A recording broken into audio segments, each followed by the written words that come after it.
Old School Lane Casual Chats is brought to you by oldschoollane.blogspot.com and is associated with Manic Expression, the Comic Book Cast, the Reopen Nickelodeon Studios and Orlando, Florida Facebook page, and for entertainment's sake. On repeat, you can't escape the hardcore beat. I'm on repeat.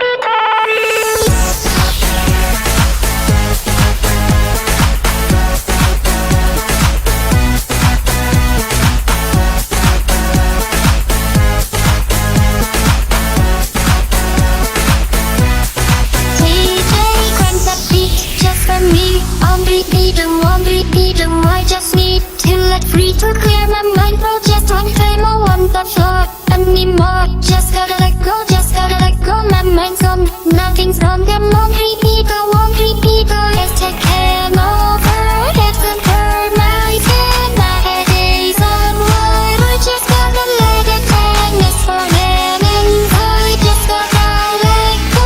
We will be here, guide, welcome to on repeat, you can't escape the hardcore beat. I'm on repeat, don't stop moving. So when it's over, it's under your skin. We're on repeat,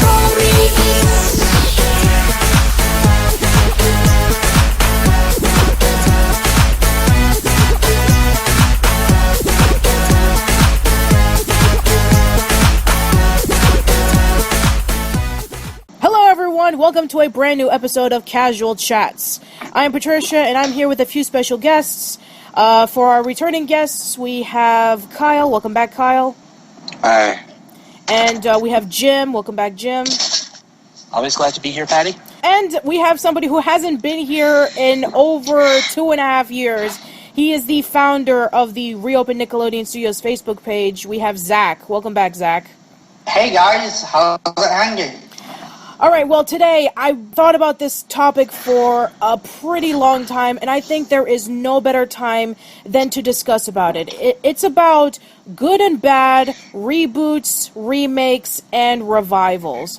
I haven't had a topic like this since Kevin and Brett Club 85. We were doing good and bad video game adaptations based off of, movies or TV shows or something like that. So I thought that this particular topic was relevant because, as some of you guys know, the internet has just gotten out of control with discussing about, like, reboots and remakes and revivals are bad, and that Hollywood is apparently running out of ideas and something like that. And, at the time of this recording, there is no relevant, topic about these things than two particular ones. There's the Ghostbusters remake and the Powerpuff Girls reboot, which everybody has just been going absolutely negative on. And, at the time of this recording, the movie hasn't been out yet, and the Powerpuff Girls did have a couple of episodes, but still, people are just constantly complaining about it. But I want to talk about the good reboots, remakes, and revivals, because I want to show into light that, yes, there is such thing as a good reboot, remake, and revival, even better than the original, and even so much better than the original that they are absolutely a necessity. So, I've been saying that for years. Yeah. Yep. Yeah. All right. So why don't we, think, and it could be any type of reboot, remake, or revival. It can be a video game remake. It can be a TV show reboot or a movie or whatever. It's going to be more of a casual conversation. It's not going to go into like a big structure. So let's just go round robin and discuss about it. So, Kyle, are there any movies, TV shows, video games, or whatever that you think of when you think of like the quintessential reboot or remake or revival? Oh yeah, the Fly, 1986. Yeah. It's very common that I hear really that. Good. Yeah, Decker Shadow actually did a review of the 1986 Fly just a few weeks ago, and he did one on the sequel as well. It's been a while since I've seen it, but I do know that a lot of people praise it more than the 1950s version. Why don't you talk about it, Kyle? Like the 50s movie is just your basic B-50s movie, sci-fi movie, and it takes the whole concept and just turns it up to 11. It's a lot. It's gross. It's more of a, I guess you could say, more character driven. Because that's the 58 version, that really didn't go much into character. That was just more for shock value. But this movie, you see Dr. Brundle's degradation as his humanity is, as he loses his humanity little bit by bit. it's all about like decay, and rot. There's a lot of Cronenberg movies are like that. So his whole message about like entropy. Agreed. Yeah. That's a really good one. Yeah, and one of the things is that when you see him turn into the Fly, it's more gradual, and also, it's not like a giant fly head. It's like this really grotesque-looking creature, and you actually start to get to know more about the character right before he starts fully transforming, and you start to feel kind of bad for him, because he was a good guy that just got himself into a bad situation. Yeah. It's actually... I think remakes most benefit those old-time horror movies because, when they, we all praise like the Universal classics and some of those B movies from the 50s, but they were rather simplistic. As time developed and as, the studios loosened their restrictions on what could be shown, then you had a chance to delve into darker concepts. You had a chance to show more of a, more character-driven drama rather than just, simple spectacle. Yeah, I guess you could say that pretty much about the 1950s B horror movies, in which, they were pretty decent for their time, but when you look back on the limitations that they had with budget, and some of the acting is not that fantastic, and the story is very simplistic, they're able to take it and they're able to update it for a more modern time, and... there are some cases like The Fly and even the 1980s Blob and The Thing and various others that are able to take those risks and are able to become just as influential that many people think that, it's an original thing. It's not a remake or a reboot at all. Yeah. I have to say, and some people might consider this controversial, but it's one I said before, the 1994 remake readaptation of Dracula, I'd really have to say is a much better depiction of the character and the story than the classic with Bela Lugosi. Are you talking about the Francis Ford Coppola one? What do you mean the? Coppola's Dracula. That was 1992. Oh, 1992. 92. My bad. That's okay. Don't worry about it. Yeah, but I'd say that was better. I mean, it's not only just because it is more faithful to the Bram Stoker original, but when you look at the Lugosi film, it just seems like. It seems campy in a way. I think it's really more of a pragmatic adaptation of the book. Yeah. The book is just a series of letters. Like, it doesn't really, go into character that much. Well, yeah, and the Lugosi film, that was actually based more on a stage play than the original novel.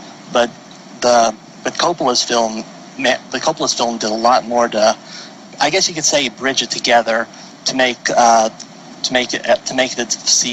it truly more horrifying. Like, you look at Lugosi, you think of him. You look at Lugosi's Dracula, you see someone who's sophisticated and charming. You look at Gary Oldman's Dracula, and you are terrified. At least that's just how it is for me. Sure. And again, I'm saying that also has to deal with like the limitations, because in the 30s you were dealing with the Hays Code, and you couldn't really show, vampiric feeding. You couldn't really show just how depraved vampirism could get, and how it pertains to themes of like sex and power, and how you use that to hold control over people. But when it gets when they're laxer in their restrictions, then you have a chance to really delve into what Stoker was aiming for.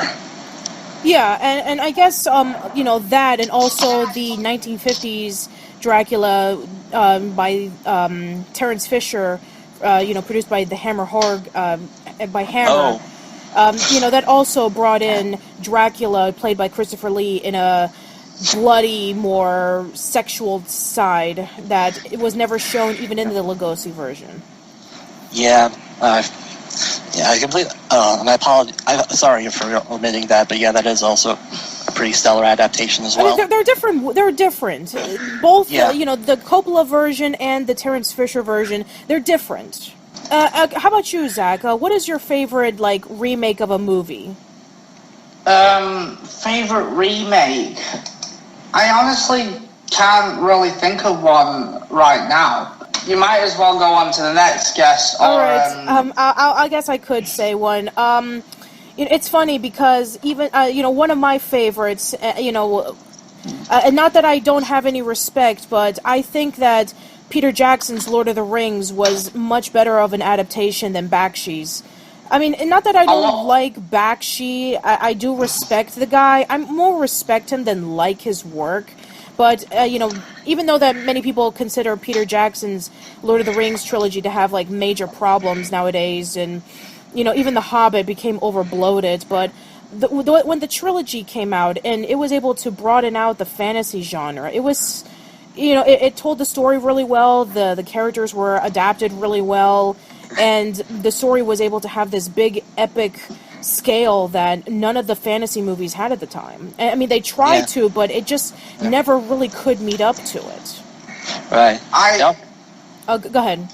No, sorry, you go ahead, Zach.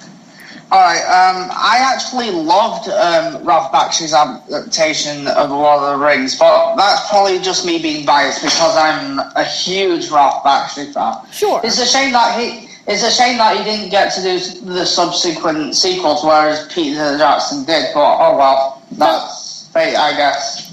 Yeah, sure. It's funny because when you think back on movie remakes, I mean the ones that people think of objectively are like horror movies. Apparently like horror movies just seem to have like that stamp of being remade. But there's also like a whole bunch of other movies that seem to be remade that I feel has actually benefited like a lot. Like, some people say that, some people have mixtures about some of the superhero movies. Like, the 1980s Captain America is so cheesy, but then the 2011 or 2010 Captain America was, so much better in its presentation. And even you could even say like the more recent Disney movies in which it's trying to be remakes of like the classic stories. Like, I guess we can talk about like if you want to go into the more recent ones that came out, like the recent Cinderella live action remake and the Jungle Book remake. Oh. Yeah. Go ahead. Now I remember which remake I love. I love the recent 2016 Jungle Book remake. Okay. I felt it actually stayed true to both the book and the 1967 version, whilst actually being its own thing. And they managed to do that pretty well. Yeah, I hear everybody that I've talked to who's seen that remake said the exact same thing. I haven't seen the movie yet, and maybe I will down the line, but I've heard pretty much the same. And so far, it's the movie remake from Disney that has gotten like the most likes and praise from critics and viewers. Maleficent wasn't that good, and I haven't seen the Cinderella remake yet. But I am really looking forward to the Beauty and the Beast remake. I saw the teaser trailer, and I got super excited for it. That's not to say that I'm advocating Disney making live-action remakes, though. I think it is getting a bit out of hand, and I don't understand why they're doing this recently when Alice in Wonderland, which is the reason why they're doing it, that remake success came out in 2010, and they didn't bother to make live-action remakes until like 2014, I guess. I guess it could be because of copyright issues. True, yeah. I mean, Alice in Wonderland is a public domain, so they're able to do, those movie remakes if they wanted to. Yeah. No, I mean like due to the age. Due to the year gap. I mean like if they were doing something to cash in on the success of something, you'd think that they would have done it like a year later or 2 years later, not 4 years later. I don't know. I think maybe because Tim Burton was busy with other things at the time. Like, I think this was around the time he was doing Dark Shadows and Frankenweenie and Big Eye, so maybe he didn't have the time for it. Oh well, that's just me. They probably might be good, but I don't know. Well, we'll just see. Any others that you have in your mind, guys? Kind of an obscure one. Not that many people know this, but a few people know it, I guess. But All in the Family, the '70s sitcom, that is technically a remake of a British sitcom called Till Death Do Us Part. Oh, that's right. I always forget that. Yeah, it was. I had no idea. Yeah, Norman Lear saw the series and he adapted it and he reworked it to fit more in a American setting. Just moving from England to what was it? I forget the borough the Bunkers lived in, Queens. I think it was Queens, and basically used it. And he changed the area, but he kept the same format, using Archie Bunker and his family to highlight the societal strife of the 70s, to highlight, to show how bad race issues were, to show how the Vietnam War was still causing conflict, still causing turmoil and social unrest, and it was concepts and issues that had never before been addressed on television, especially not in a sitcom. So it was not only a really good remake with quality writing, but it was culturally influential. Yeah, definitely, especially with all the other spin-offs that came out of it, such as Maude and the Jeffersons. Yeah, the Jeffersons. Oh yeah, I forgot Maude was a spin-off of All in the Family. Yeah, because it was based off of Archie's sister-in-law, played by B. Arthur. They also kept the theme going of addressing issues that no one else talked about. The Jeffersons had to look at the problems that Black Americans have, even wealthy ones like George and Louise, because of ingrained societal norms, and they also showed how Black America had problems of their own because of George's own bigotry. Yeah. And Maude did, I think, it was either Maude or her daughter. That was the first time that was the first to tell it. One of their episodes actually had the first outright discussion of abortion.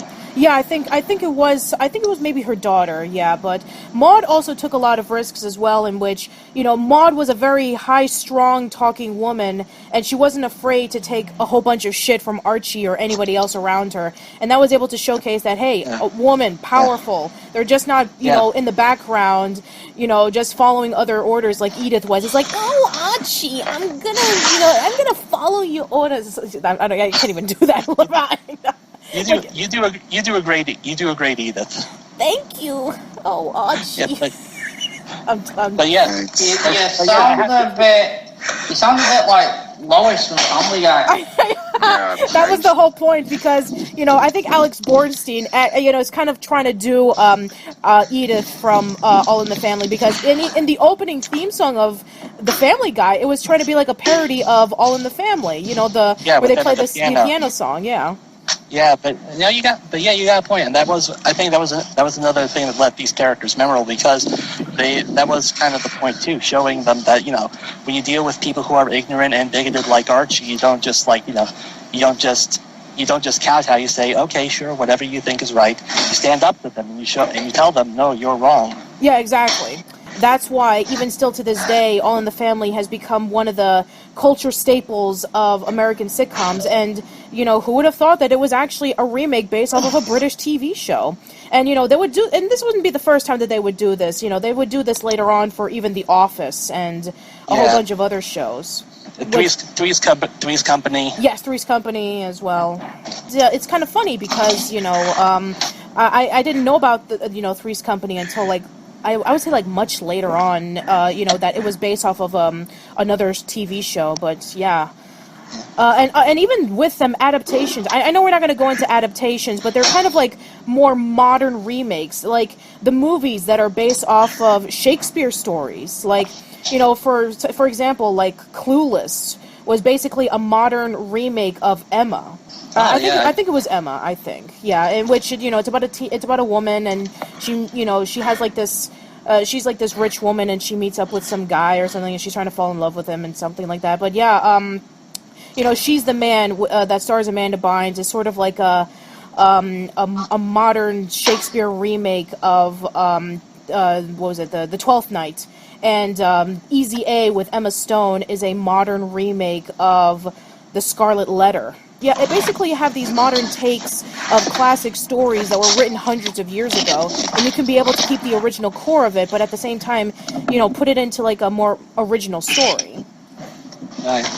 That's been done, and that's something they've been doing for decades. West Side Story is probably considered, but I know some people consider West Side Story to be better than Romeo and Juliet. Yeah, and Romeo and Juliet in itself was based off of the Greek story Pyramus and Thisbe. Oh, yeah, I forgot about that.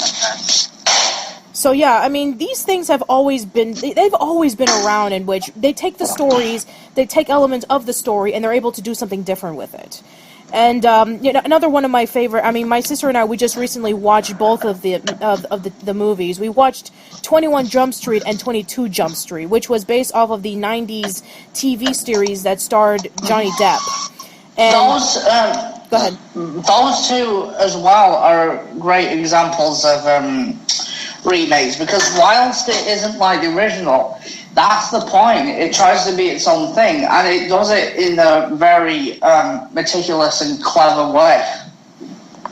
Yeah, and it's funny because 21 Jump Street. I'm with the exception of maybe a few people. I don't think that a lot of people knew it was based off of that TV show because, from what I understand, and I haven't seen the TV show, but the TV show wasn't really that great, from what I've heard. Has you guys ever seen the TV series? I've heard of it, but I haven't really watched it all the way through. I knew what it was before the movie, though. Okay. How about you guys? Jim? Kyle? No. No? Okay. I have not seen the original. Nah, neither did I. Yeah. All right. That's fair enough. I've known a lot of people who haven't seen the TV series either. But, yeah, I mean, for what those movies were, it was incredibly entertaining, with Jonah Hill and Channing Tatum. They're cops, and they try to pretend to be, like, high school students. And I mean, heck, they even got Craig Jones to be Captain Dixon. Yeah, there you go. So yeah, those are also pretty good examples on that, and I'm sure like down the line we can discuss about other like movie remakes. But let's get into the TV shows, like the TV shows that were remakes or revivals, because there's a ton of them. I'm sure that we can go around them. And I know, Zach, I'm sure this is going to be really exciting for you to talk about because, the years that we've known each other, you've always brought it up. But why don't you talk about your opinions on the Beavis and Butthead revival? Oh, to be honest with you, I think it's the perfect example of a good revival because it maintains the original integrity of the original run, whilst actually trying to appeal to a new audience without making it seem desperate. Yeah, and trust me, we've talked over the years about the not good revivals that try to cash in on getting their audience back while trying to either alienate the original viewers or kind of like not playing it to, kind of like playing it a little bit safe. Like, we've talked about the Ren and Stimpy adult party cartoon, and we've talked about the revivals of Rugrats, Are You Afraid of the Dark, and Double Dare, in which, Rugrats, it's understandable that people still remember Rugrats fondly, even though, in my opinion, some of the later episodes of the series, of the seasons, were just not as creative as the original. Aren't they doing another revival of Rugrats? It's been up in the air for a long time. It still hasn't been 100% confirmed. And as for the Are You Afraid of the Dark revival, there are a handful of decent episodes, but just nowhere near as creative as the original. And Double Dare 2000 just didn't need to exist, in my opinion. No. I also would like to add that with the Beast and Bud revival, my opinion was kind of up in the air for that as well. I was worried in my gut that it would actually taint the original, but to my surprise, I actually thought it was actually better, and that's saying a lot considering how much I love the original show. It seemed like Mike Judge had took what he learned from King of the Hill and applied it to the new episodes of Beavis and Butthead, and it's a shame that it got so cancelled early on. No, sorry about that, that's not proper English, but that's because... this is the internet, nobody speaks proper English anyway. Yeah, that's because I'm talking quickly. But I get what you're saying. It was going to be, there were talks for another season, but because new management came in by the time that discussions about it were happening, the new programming chief, Suzanne Daniels, cancelled it because she wanted to cater to teenage girls. Oh, that's right, and that's when we had the whole reality TV show buzz coming in, like Jersey Shore and all those, and those pregnant teenagers and pregnant and something like that. But yeah, I get what you're trying to say. Anyway, but yeah, it's a shame that the Beavis and Butthead revival never really took off. I think I can forgive Viacom over that with the announcement of the Hey Arnold Jungle movie. Oh yeah, that's going to be really interesting. All right, let's talk with you guys. What TV show remakes or revivals do you like? The 1990s Outer Limits was pretty good. Oh, okay. Oh yeah, definitely. Yeah, the original is kind of a weak Twilight Zone clone, so I think Yeah. the 1991 was a lot better. Another case where it went, where it was like less of restriction helped because it could get a lot darker, but it could also address some much more difficult themes. Yeah, I forget exactly what the title was, but the premise was a scientist had developed what he thought was a way of rehabilitating violent criminals. He created a virtual prison, basically kind of like a VR simulation that he could use to simulate a life sentence for prisoners, and the hope that it would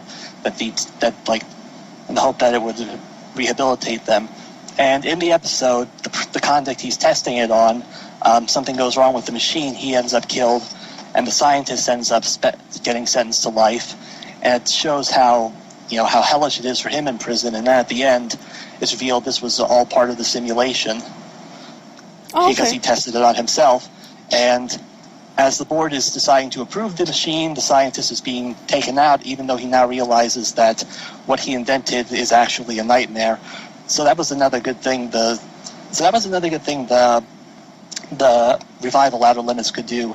It could do effective morality plays, I guess you could say. Okay, that sounds really interesting. Yeah.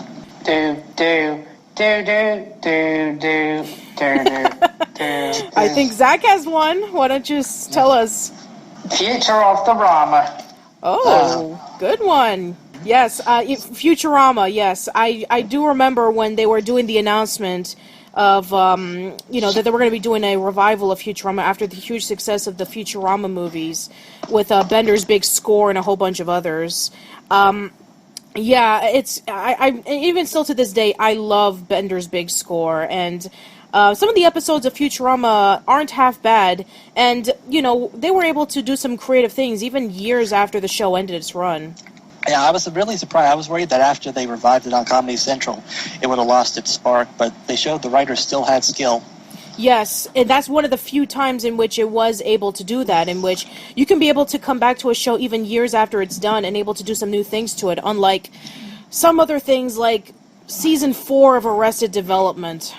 Given how bad Family Guy's revival was, I was actually worried about how Futurama would turn out. But it was a miracle that it stayed true to what made the original show so great in the first place. It didn't ruin any part of what we loved about it. And to be honest with you, I think that's why the revival was so great. And I was like flabbergasted that the show was actually cancelled in the span of 3 years. To be fair, at least, that's 3 more years than any other revival would have, gotten if it wasn't something like Futurama, in which it was able to take its chances and it's able to showcase that, hey, we can be just as good as the original run. So, if it was like any other show in which it didn't care and it just wanted to come back, just because, it's Futurama, then, it probably just would have fallen flat on its face. When I first found out that it was cancelled on Comedy Central, I was really upset about it. But then I started to realise, hey, it's actually, it's had a better revival than most, and at least it's had a good run and didn't stay too long. It left before it overstayed its welcome, and to be honest with you, I'm glad it came back at all, considering that it probably would have never come back, considering Fox doesn't exactly have a good relationship with the show. I mean, the network, not the company. Sure. Let's see, any others that come into your mind, guys? The Power Rangers revival after Disney bought the brand from Saban. Oh, it's funny because a few years ago, when, a few of the admins for the Reopen Nickelodeon Studios page, we were doing the Christmas special, and we were talking about some of the ridiculous Christmas specials that Power Rangers Samurai and Megaforce did. Yes, especially the one with Robo Knight traveling to Africa, telling to the children about the true meaning of Christmas. Oh, God. Samurai and Megaforce, I try to forget existed. It's not to be fair. I've never really been like a massive Power Rangers fan. I mean, I do like Mighty Morphin for what it was, and I did stick around for like a few more years. But then the later ones just killed it for me, and I've never really given the Disney ones a chance, and I should because everybody's been telling me, no, Patricia, you're gonna love the Disney versions of Power Rangers than the ones that Jetix had because they're like the good Power Rangers. Even admin Gabe told me about that. Yeah, I mean, they definitely had some clunkers. I mean, they started off kind of slow. Wild Force was a little too more kiddie-oriented, and Ninja Storm focused a little more on comedy than actual drama. And, well, Overdrive, you can watch Lewis's History of Power Rangers episode on that to see all the problems with that. But once they got a good writing staff in, they managed to churn out some of the best seasons. RPM, which was basically the Power Rangers meets Men in Black. Operation Overdrive, which took it into a post-apocalyptic direction when you'd never expect. Dino Thunder, and you had Dino Thunder and Jungle Fury, which were flawed, but pretty good. Okay. And everyone likes to look back on the Saban era with nostalgia goggles, but when you look at what Disney did, they actually managed to. They looked at a lot more themes that were much more mature than what you saw when it was on Fox, and really brought it into its own instead of just repeated copying of the Sentai plots. Sure. And, it's kind of funny when you're talking about the different adaptations of Power Rangers. I can think of the same way when thinking about the remakes and reboots of the old 80s cartoons, in which, let's be honest, I mean, the majority of the 80s cartoons, while they were decent for its time, I mean, a lot of them are just nothing more than just a bunch of pandering 30-minute commercials, showing you about the latest toys that were coming out. To be fair, I mean, I do like the shows for what they are, but the remakes and the reboots of them are so much better. It's still to this day, I love Transformers Prime, I love G.I. Joe Renegade, the 2012 Ninja Turtles, the 2011 Thundercats.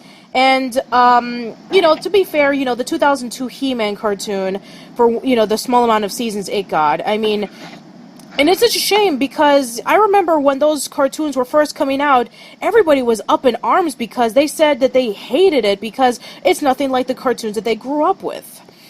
I mean, even, back when I heard about the Thundercats reboot, in which, when that show was coming out, there was a lot of hate for it, and I just never understood because I always found them to be so much superior than the old ones.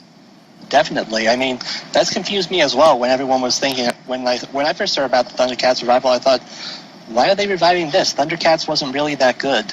And then I saw a few episodes and I said, oh, okay, they made it much better now. When I found out that they were reviving Ben 10, I was like, ugh, because hasn't that show had enough revivals already? And plus, I didn't even think that show was good enough to begin with. It was pretty much, I would mark that show as the time I originally started watching Cartoon Network before, picked itself back up again with a Vegetime regular show, and most other cartoons except Teen Titans Go and the Powerpuff Girls revival that have come after it and after them. Well, yeah, I mean, Ben 10, I like the original Ben 10 for what it was. My cousin was into it more because he was a young kid when those shows came out. I think it was like in high school when the show came out, and I did see a few episodes of Ben 10, and I thought they were really interesting and creative. And then when I saw Alien Force, which was kind of like a sequel to it, and I was kind of like not interested. I don't know why. I mean, it had like the new monsters. It told more stories about the more of the bad guys and stuff like that. But I just never really got myself invested. What I was also about to say is, but if they do reboot Ben 10. Maybe it might be better than the original, seeing as I didn't really like the original that much. I think maybe if they don't do what they did with Teen Titans Go and the Pop-Up Girls revival, maybe it'll be alright, but I'm not happy that they're recasting Tara Strong again. Well, I mean, if it is a reboot of Ben 10, it's kind of funny because I remember, Chris Niosi did a vlog about, replacing voice actors. And, it's about, like, they want to go in this different direction. Maybe they can't afford the voice actor. Maybe, maybe it was due to licensing issues. And, this kind of stuff happens all the time. I mean, you could say the same thing about all the animes and video games that came out in which, every single company, they have to work with different voice actors. They're union and non-union. So, it's a complicated story. As for what's going to happen with this new Ben 10 reboot after they already ran the series to the ground with Alien Force and Omni-Force and all that stuff. Yeah. So, we'll see. I mean, I think it's, in my personal opinion, as somebody who's 30 years old, and as somebody who's seen a good majority of, the shows that have been running for the past couple of decades, I think it's too soon for Ben 10. I mean, I mean, in my personal opinion, I don't even think Powerpuff Girls was even necessary for a reboot. Yeah. I mean, I love Powerpuff Girls. Don't get me wrong. I am a massive fan of Powerpuff Girls. I remember seeing the pilot in What a Cartoon when I was a kid, and I saw the show. And, the show had a good run. It had 4 or 5 seasons, I think. And, the last seasons just weren't as good because Craig McCracken wasn't a part of it. And, it ended with the, it ended a few years later with Craig McCracken coming back and having that episode with Mojo Jojo being the mayor. And, they even attempted of reviving the Powerpuff Girls again with that Powerpuff Girls movie. The one with the blocky animation and some of the continuity errors with Blossom having the freezing breath and, the temper tantrum and Mojo Jojo kind of acting a little out of character. So I guess maybe that version didn't work out and maybe they wanted to do it all over again. I don't know. To be honest, though, about the Powerpuff Girls, I'm going to admit this. During Cartoon Network's darker period. Yeah. There was a time where I was actually missing the older cartoons to the point of where I actually did want to see Powerpuff Girls come back. But I was a kid then, I was 11 and, I was sad when the original show ended. I didn't realize that the show ended because Craig ended it on its own terms. I thought it was the network that cancelled it. But when I got older, I started to do some research on the show's production history, and I found out why it ended. I like the Chris Savino episodes, even though that they're not quite like the Craig McCracken episodes. I think that it actually managed to stay a lot more consistent than you would probably think, considering that the creator of the show wasn't even involved. It kept the essence of the show, and I don't think it ever truly went downhill, in my opinion. But looking back, I don't really think that the Powerpuff Girls really needed a reboot, because not only is it still fresh in our minds, but it still had a decent run, and Craig wanted to do other things. I mean, why not leave it alone for the sake of its legacy? Yeah, I definitely agree. And, Cartoon Network has done a really good job with remaking some shows. Like, I mean, I completely forgot until I just thought it, like, right now. Space Ghost is considered to be a remake or a revival or something. I was going to bring that up. Go ahead. That's the case, not so much remaking as just totally taking the concept and just throwing it out the window. Yeah. Yes, exactly. Space Ghost Coast to Coast, for, you younger kids. That's like one of the very first shows that featured on Adult Swim, even before Adult Swim was Adult Swim.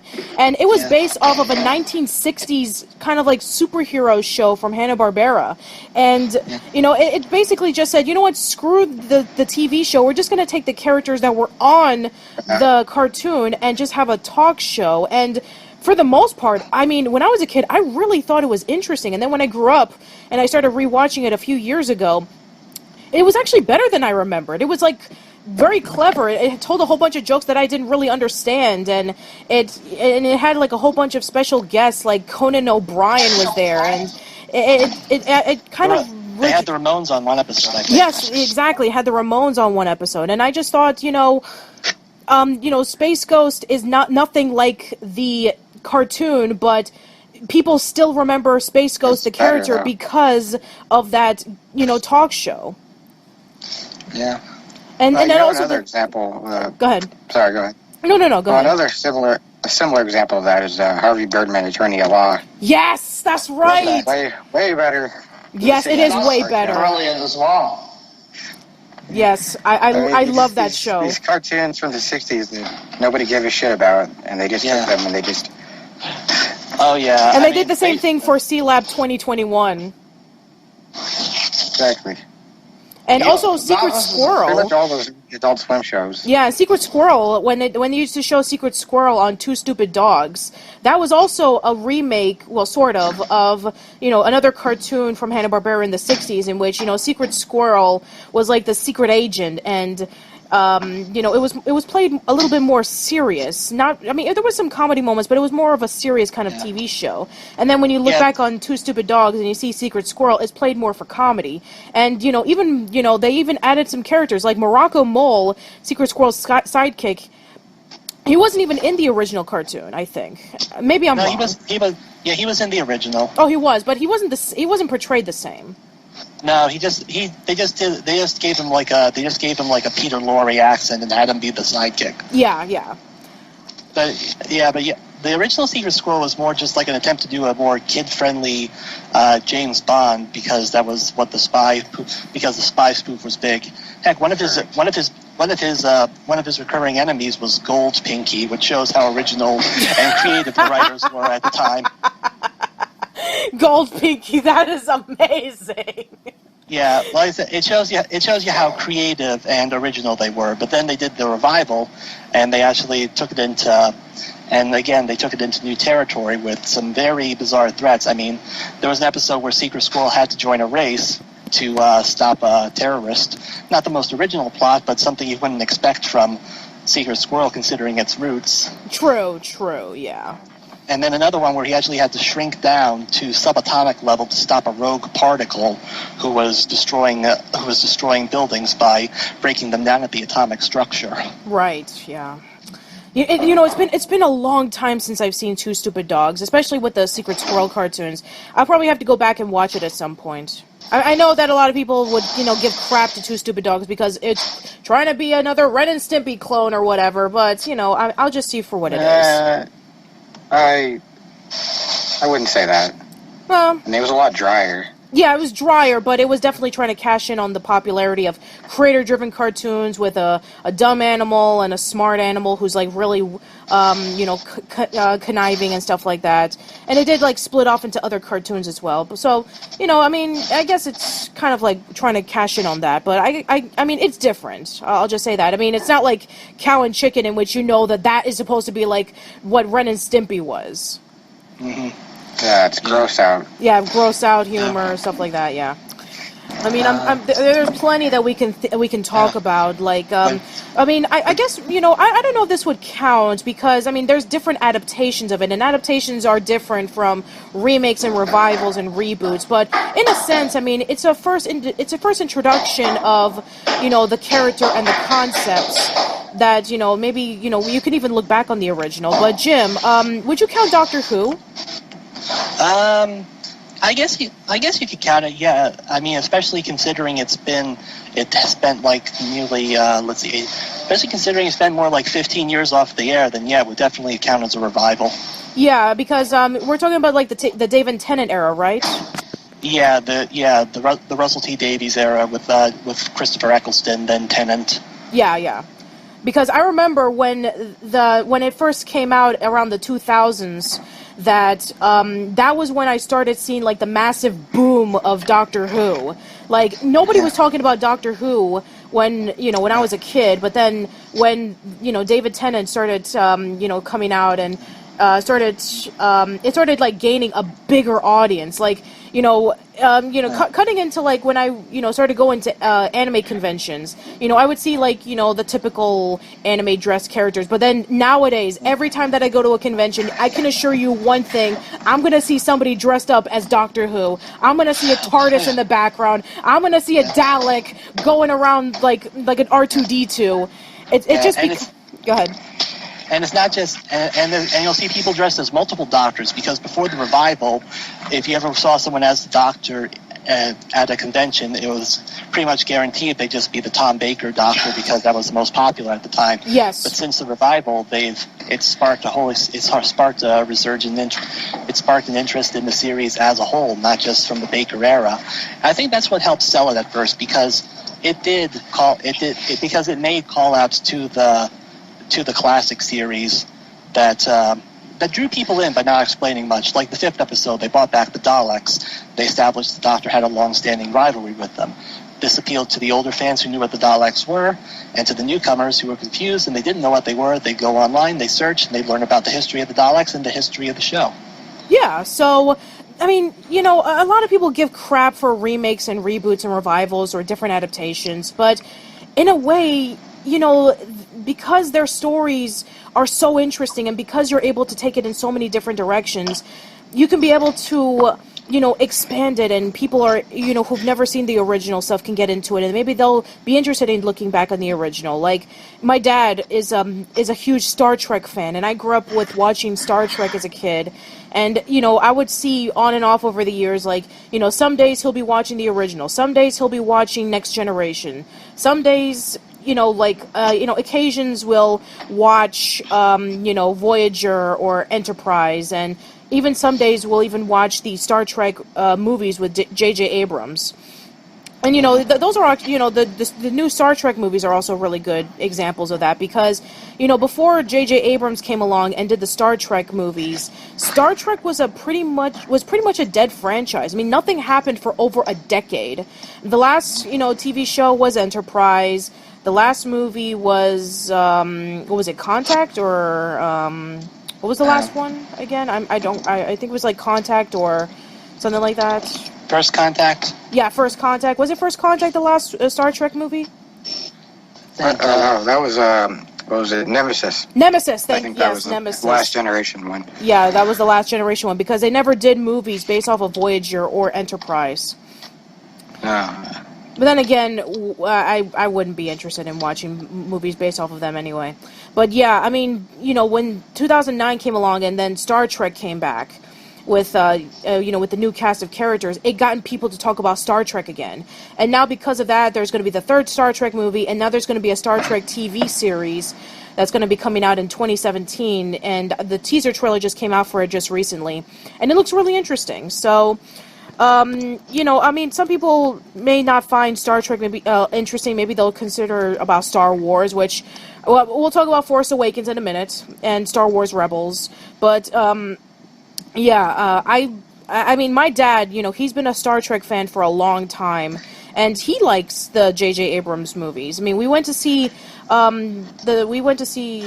Trek. We went to see the second J.J. Abrams movie around my birthday, so.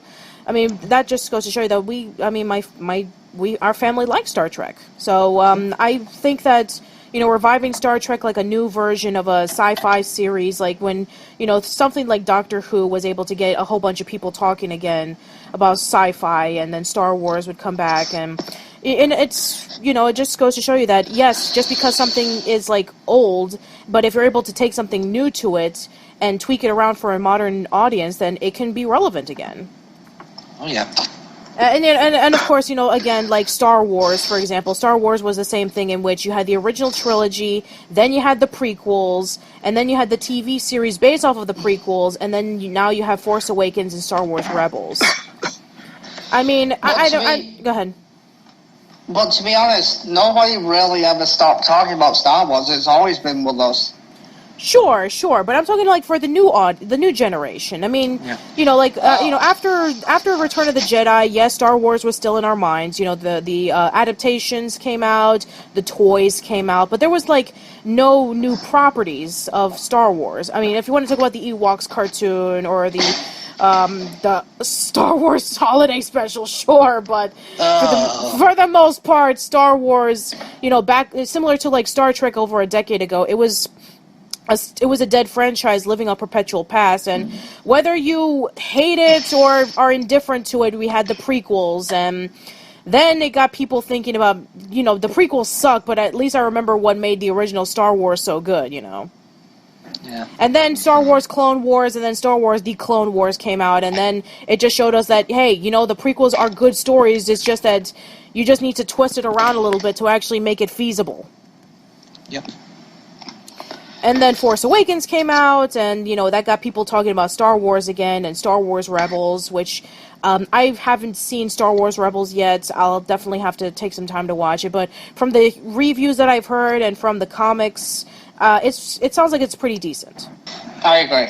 All right. I'm sure there's plenty that we can talk about with TV shows and, like adaptations of cartoons and stuff like that. But do you guys have any others that you can think of on the top of your head? Would you consider cover songs? Would they count? Sure. Yes, definitely. Okay. Because I love listening to music in my spare time, and I always enjoy it when I hear, cover songs are pretty commonplace. Actually, a lot of the songs you hear on the radio, you tend to hear you often hear the cover more than the original. Like you always hear. The radio's almost always play Sinead O'Connor's version of "Nothing Compares to You," even though Prince originally did it. Yeah, and the same thing with Whitney Houston's "I Will Always Love You," even though Dolly Parton was the one who sang it.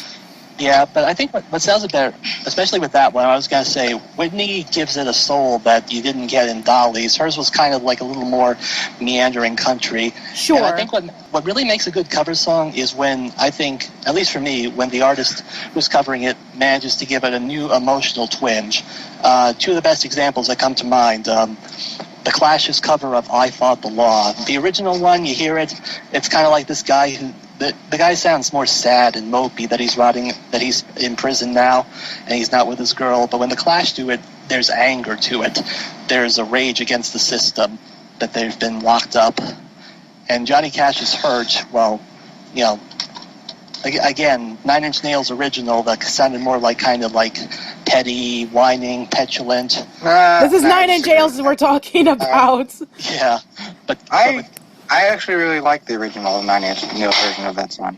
It's okay. I just have my problems with it. Like I said, I just think it sounds a bit too whiny. Cash, though, it fits Cash so well with his life because he did that cover just a few months before he died, and you can feel the weight of all the years he's lived, all the losses he's had, and it comes through so well. I think Trent Reznor actually said that Cash made the song his own. Okay, So, I can see what you're saying.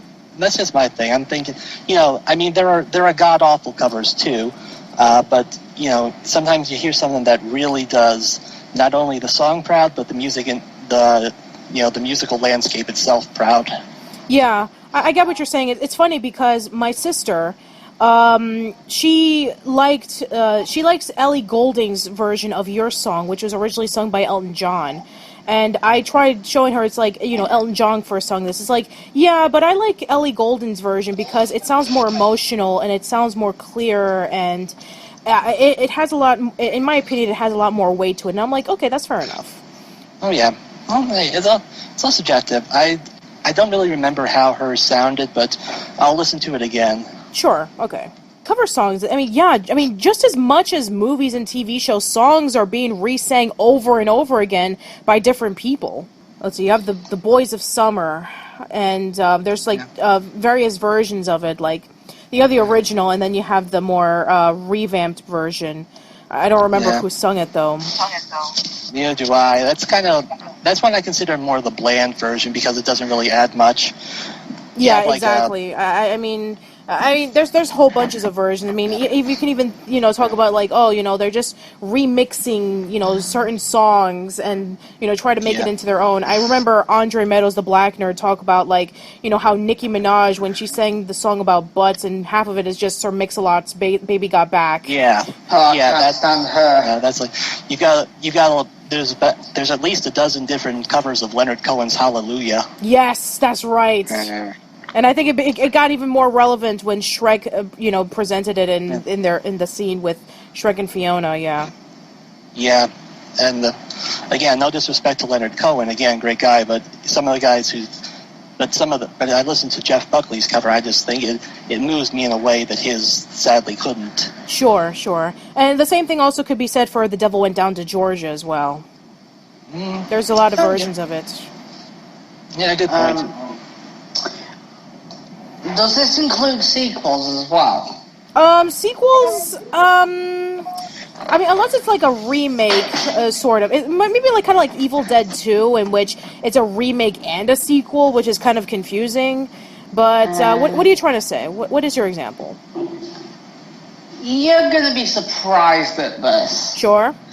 There's a certain sequel that I really love, and while I don't think it really matches up to the original, I think that was the point, and that it tried to do its own thing, and it did it well.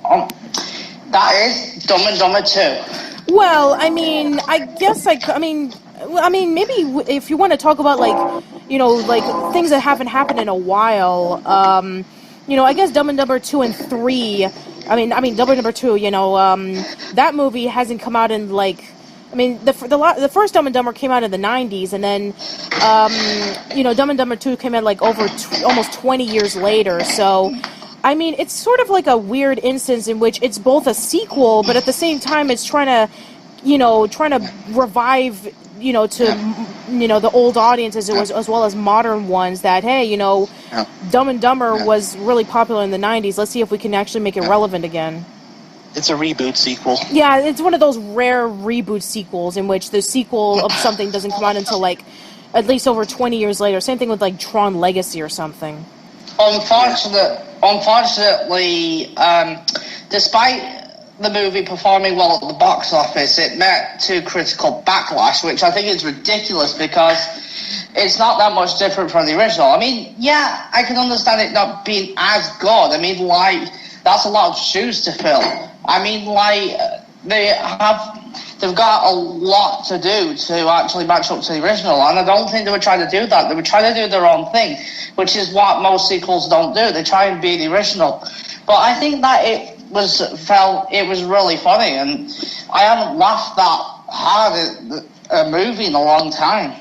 I guess I can understand why some people didn't really care about it. It's like when Dumb and Dumber first came out, it was like a weird movie that wasn't really showcased a lot. You know, like that crazy random out of you know, over the top kind of comedy. But I think, you know, around the 2000s when Judd Apatow came along and he did like those raunchy comedies that goes completely random and out of nowhere, and then stuff like, I don't know, like The Hangover. I guess people were kind of burned out with those comedies, and then when Dumb and Dumber 2 came out, it's like, you know, maybe they just weren't interested in it anymore. I'm not sure. But, yeah, I mean, I haven't seen Dumb and Dumber 2, but from what I've heard from people, some people are indifferent to it, some people couldn't care about it, but then there are some people who actually like it and said, you know, it's better than it deserved to have been. I agree. Here's the thing. Tron Legacy, I felt, was okay. Tron Uprising, I will tell you back and forth that I will defend that show until I die, because Tron Uprising, if some of you don't know, it was the animated series. It was supposed to be like a midquel. It was supposed to take place after Tron and before Tron Legacy. It was supposed to lead up to Tron Legacy, in which it focuses on a new guy named Beck, and he's supposed to be kind of like the new Tron, and trying to protect the city from, you know, Clue taking over. And, you know, you have Tron coming in, and he's supposed to train Beck. And it was a really interesting cartoon, and it had, like, a really interesting storyline. The characters were interesting, and it had this really interesting animation that, you know, homages Tron and is able to, you know, bring out more of the story of Tron.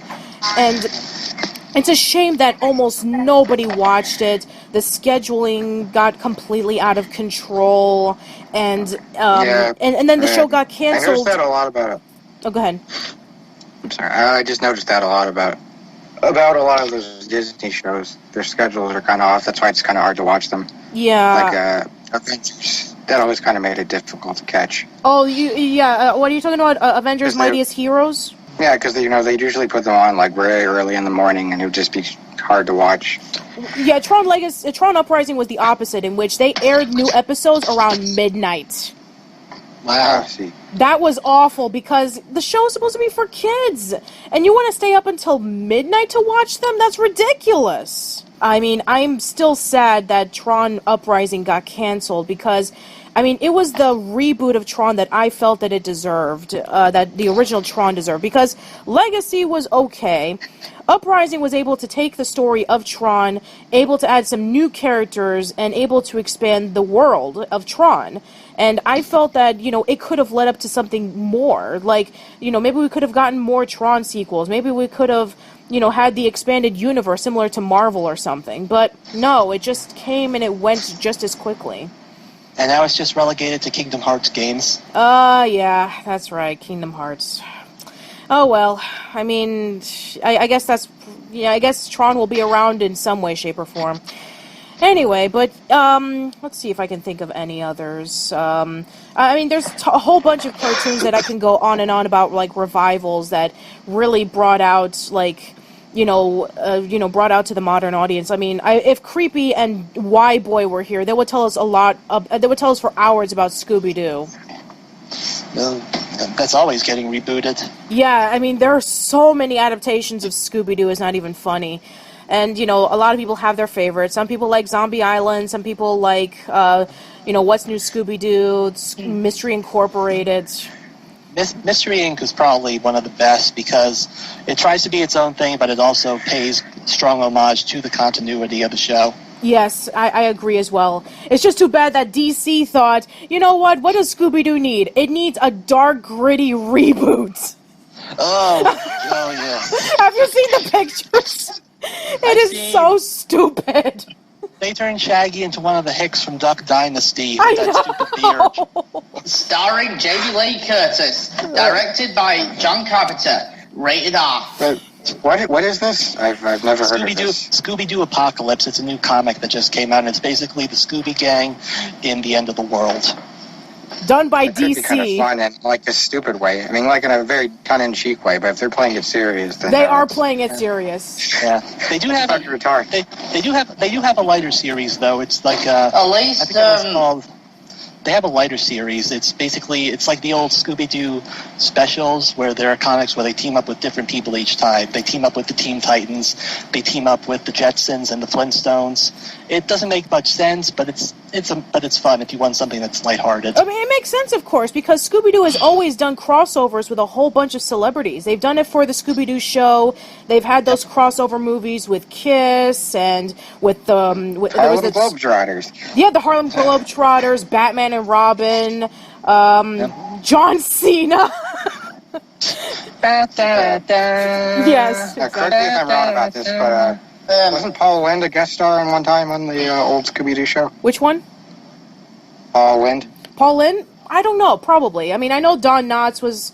I know they featured Don Knotts, they featured, let's see, Sandy Duncan, Mama Cass... The Addams Family. The Addams Family, yep. So yeah, Scooby-Doo has always done those crossovers, even though it makes no sense. Yeah. Hey, at least it's going to break away from the typical formula, which has gotten stale for 5 decades now. Well, I guess... They did try something different with Scooby-Doo on Zombie Island. Yes, they did. That's their best movie. Yeah, and it's funny because, that wasn't originally supposed to be a Scooby-Doo movie. That was supposed to be a TV movie based off of SWAT Cats. Oh, wow, I never knew that. Yeah, apparently it was supposed to be like... I think it was supposed to be like a movie or an episode for SWAT Cats, and then when SWAT Cats got canceled, the writer basically just converted it into a Scooby-Doo movie. I think it works a little more with Scooby than it would with the SWAT Cats. Yeah, I think, instead of, I think it was supposed to feature, Dr. Viper, and, it was supposed to be, him doing, an experiment in which it would involve with, those zombie creatures or something, and the SWAT Cats had to fight them or something. I think that's what it would have been about, but then I guess when the show got canceled and they decided, let's take that story element and put it into Scooby-Doo, which let's be honest, the 80s and 90s were not kind to Scooby-Doo, with the exception of a pup named Scooby-Doo, but that was supposed to be some sort of parody of the show, but yes, Zombie Island was definitely what saved it. Yep. If you want to know more information about that, then check out Rebel Taxi's video on how Scooby-Doo saved Zombie Island. Anyway, but All right, well, I think that should be enough for TV shows unless you can think of some more. I want to talk about video games because video games also are a huge, huge market when it comes to reboots, remakes, and revivals. And remasters, because remasters also counts for this as well. Jim, you're the video game guy. What's your favorite video game reboot, remake, or revival? Oh, gee, it's tough one to think of. I have to admit, I am a game guy, but I don't really go that much for remakes and reboots because part of me is kind of cynical and I view them as, like, cash cows. Sure, I understand. But, let's see, I'm trying to think. This is not one of my favorites, but, I can't say it's a favorite, but the Tomb Raider reboot is, I'd have to say, kind of a example of a reboot done wrong because, I mean, it plays well. The games play very well, but they've taken Lara Croft away from her, from what made her so appealing back in the 90s and early 2000s, and they made her basically, they turned it into an Uncharted clone. I've heard some mixed reactions about that as well. I mean, I know it's kind of like a weird hybrid of a prequel reboot in which it's supposed to be like when Lara Croft was younger, and it's supposed to, and I haven't played those games yet. I haven't even played the new one that just came out, but I think I can understand, what you're coming from. It's like, Lara Croft is supposed to be an adventure game. It's supposed to be about exploring. It's supposed to be about Laura finding, like these treasures and stuff like that. Remnants of lost civilizations. Yes, exactly. And it has that too, but it's missing the lightheartedness. They turned it into an Uncharted clone, but Laura was always kind of like a bit of an XP of Indiana Jones. She had a quick wit. She was, she could best you in wordplay and in combat, and now they just made her like kind of a stereotypical, I guess you could say, adventure survivor. She's always panting at the end of a grueling encounter. Mm-hmm. She's always saying that she's determined, that she must find this lost civilization for the good of humanity. And I can see what they're going for. It does make it, I guess, in the trying to make her a bit more realistic, it comes off as being unrealistic. I understand what you're saying. It's an unusual hybrid. I've heard the same thing when people talk about Castlevania Lords of Shadow, in which, they turn it into like a generic God of War clone. It's not Castlevania. Yeah. They try to make it like Shadow of the Colossus and all those things. Yeah. But it did get people talking about Castlevania again. So it's a double-edged sword. It is. Video game reboots don't really tend to fare well because when you're driven by focus groups, you end up losing the soul, and you end up coming out with stuff like Bomberman Act Zero and Sonic 2006. Oh God, I'm hurting. Alone in the Dark, the new nightmare. Oh God. You take what's considered one of the forefathers of survival horror, and you turn it into a soulless Resident Evil 4 clone. Ah, damn. Yes. Even video games are sucky when it comes to that, but there are some good ones. I mean, one of my favorites has always been Metroid Zero Mission. I've loved the original Metroid, don't get me wrong, but playing the original is so horrendously dated. Like, the combat is very limited, and, and not to mention, like, the worlds look pretty much the same without a map. But, you take Zero Mission for the GBA, and you're able to basically do everything again from the ground up, putting a little bit of Metroid, putting a little bit of Super Metroid into it, and basically just doing the game that it should have. And then you have that additional story at the end in which the space pirates shoot down Samus's ship, and she has nothing but her Zero suit and a stun gun. And then she has to go over to the Chozo Temple and retrieve her suit again, and she gets her new powers that she collected earlier on in the game, and then she escapes and destroys the space pirate colony. And, I play that game even more than I play the original. And don't get me wrong, I love the original, but I still love Zero Mission, and I just wish that somebody, like whether Nintendo or Retro Studio or whatever, would just do the same thing what they did with Zero Mission and do it for Metroid 2, because that's, some people love Metroid 2, that's fine, but Metroid 2 has always been one of my least favorites because it's so cramped, it's very linear, the shooting of the Metroids is not very interesting, it's just the same task over and over again. But it's important to the series, I get it, because that's where they introduced the new power-ups. You know, that's where the baby Metroid came from, which would lead up to Super Metroid and Zero Mission and Other M. Ah. Anyway, we'll hold that off until we get to the Metroid Anniversary podcast. Yes, I want to do that. Yes, let's see when it's when is Metroid's anniversary, by the way? The best way to do a video game remake is not like to fill it's not if you just feel you need to fill a void or for name recognition. It's when you can improve something or when you can add something the original was lacking in, like Metal Gear Solid's the Twin Snakes. Right. Which, you know, that in itself is a remake. Oh, and by the way, August. Okay, I'm putting that down. Metroid podcast in August. I'm putting that down. Okay. Right. So, okay, yeah, Metal Gear Solid Twin Snakes. Yes, that is a remake of the original Metal Gear Solid on the PlayStation that they brought into the GameCube. And, you know, some people really like Twin Snakes, even though that, you know, there were some things that they added in or they took away from that they didn't really care about. But from what it is, I mean, I thought it was pretty decent. Oh, yeah. The first Metal Gear Solid, I mean, for as innovative as it was, it just came off in a way it just came off with a presentation that was a little too hard to take seriously, which, you know, for a Kojima game, that's no surprise. But when they came back for Twin Snakes, you could take it a little more seriously. I think the performances from David Hayter and the rest of the cast were a bit more restrained. Well, I mean, you have to understand it was the late 90s, so doing video game voiceovers was still a new thing, and when you listen back to, you know, video games such as the Resident Evil and Symphony of the Night and you know, those kind of games in which they did implement the voiceovers, I mean, you know, for its time, Metal Gear Solid was phenomenal with its voice acting work, and they'd only gotten better as time went on.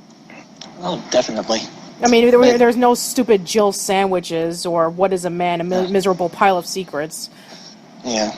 Anyway, and I let's see if I can think of any. And I guess, you know, even though they call themselves sequels, even though they're remakes, like, you know, Super Castlevania 4 is basically a remake of the original Castlevania on NES. Yeah. Star Fox 64 is a remake of the original Star Fox on SNES. And now Star Fox Zero is a remake of Star Fox 64.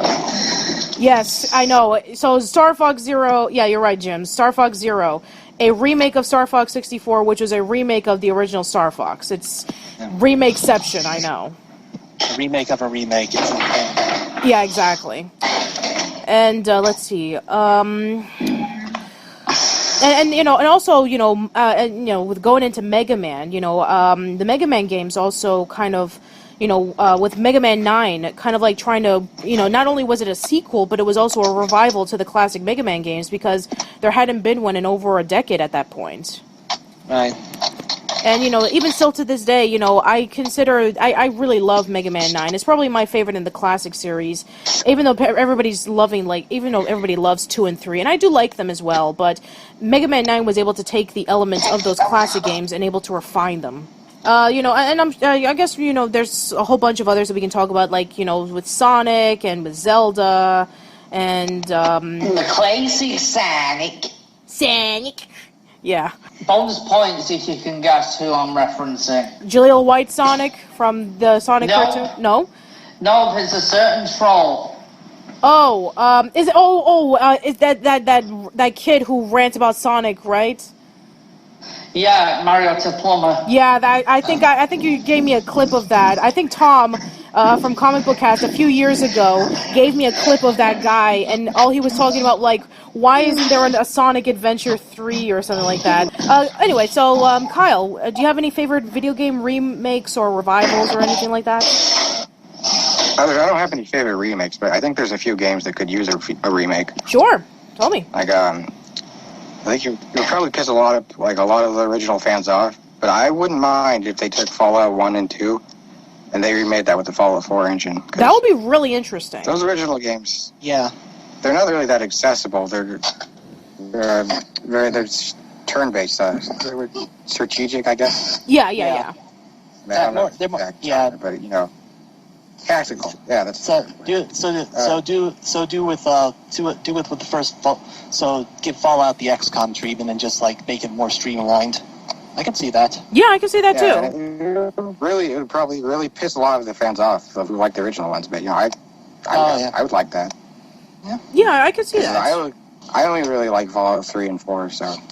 It's understandable. I think I remember. It's kind of like it's funny because my cousin, he grew up with Tekken, and there was some person who never played Tekken before, and they were playing like a few of the earlier Tekken games, and he just said that, why don't we play this new one? It looks nicer, the graphics are nicer, the gameplay feels smoother and stuff like that, but. With my cousin was just like, I really am connected with, Tekken and stuff like that. My cousin rented Grand Theft Auto 5, and we were playing Grand Theft Auto 5, and we were just seeing about how amazing it was. And I remember thinking about, like, what would it be like if I would go back to the older Grand Theft Auto games? And I think I rented Grand Theft Auto 3, and I played it, and I'm like, oh my god, what happened? I could not shoot my gun. I feel so stilted trying to shoot my gun, and the car controls, they feel so stiff, and it's slippery at the same time. It's like I couldn't control it anymore. And I'm like, oh man, as much as everybody was going crazy over Grand Theft Auto 3 when it first came out, it has not held up at all. And I went back to playing 5 instead. It's always kind of hard to go back to an old game, even one you loved, and just realize that there's quite a bit of it that's so unrefined. Yeah, that's true. It's funny because when you have like a love for certain games, and then when you play the newer versions, or you play a game that was heavily inspired by said games, and then you find out, oh, it's clunky, the graphics are completely outdated, and the gameplay is just not very interesting. It's funny because I think there was somebody online, or somebody like on Twitter or something, talking about like how he loved playing Undertale, but he did not like Earthbound, which was weird. But okay. I can see that. I can kind of see where he's coming from, because Earthbound is a great series, but the combat is kind of stilted and kind of lackluster, which Undertale refined. Sure. But, it's all preferential. And recently, I think I saw somebody talking about Stardew Valley, in which, it's like, this is what Harvest Moon should be like. It's like, this is the new Harvest Moon game for me. Yeah, I think Yahtzee said Stardew Valley pretty much is Harvest Moon, just, much more, just with a lot of the fat taken off. Yeah, exactly. And not only a lot of the fat taken off, but actually adding more things to it. So it's kind of like you're adding more fat, but then you're trimming off the fat that's not necessary. It's a little complicated, but yeah. I mean, let's see if I can think of any others, because there's just so much that, that we can talk about with video games. It's, with indie games, always, trying to homage classic video games from like 30 years ago and trying to bring new life into it. It's kind of like, spiritual remakes of itself, even though they're not official remakes. So, we can talk about, like, with Super Meat Boy, or with, of like Undertale and Stardew Valley and Shovel Knight and, Dust and Elysian Tale. So, yeah, I mean, all those, indie games that are homaging, like, the games of yesteryear and bringing new life into it. It's definitely, it just goes to show you that, reboots, remakes, revivals, remasters can be able to stick around in our culture. It's just that, there's just a whole bunch of for every good one, there's always a bad one, I understand, and it's being overplayed to death. But, for a lot of them, they're essential. I actually believe that a lot of revivals do have potential and can actually work if you get either the right people or if the creators care. However, executives make the mistake of basically getting people who have no clue what made the original work to work on these revivals. And they basically screw it up because they don't understand what made the original work. Yeah, it's a bit of it's really complicated to do that because, on some cases, the original stuff was really good for its time. It was influential to a whole bunch of things that came out afterwards. And that, people who come along and try to work with it, then they have to be able to, honor that or do something completely different to generate toward the new audience. On the other hand, then you have those cases in which the originals weren't good. And, they weren't good either when they first came out, or they were decent for their time, but they're horrible today. And you have to be able to change it up so it can be good. When I mentioned previously about 21 Jump Street, in which, some people don't like, again, I've never seen the TV show. Some people didn't like the TV series, and then, when the movies came out, it was able to become better. And, and to be fair, you just have to play around with, how are you going to be able to satisfy the fans, or do you have to try to generate toward the new fans? So it's very hard to do it. It's much harder than you think it is. One thing that's always kind of struck me, like the worst thing you can do when you're trying to do a remake is, and this is something that's never made sense for me, when you do like a shot-for-shot remake. You mean like the Psycho remake? The Psycho remake, the Funny Games remake, Quarantine.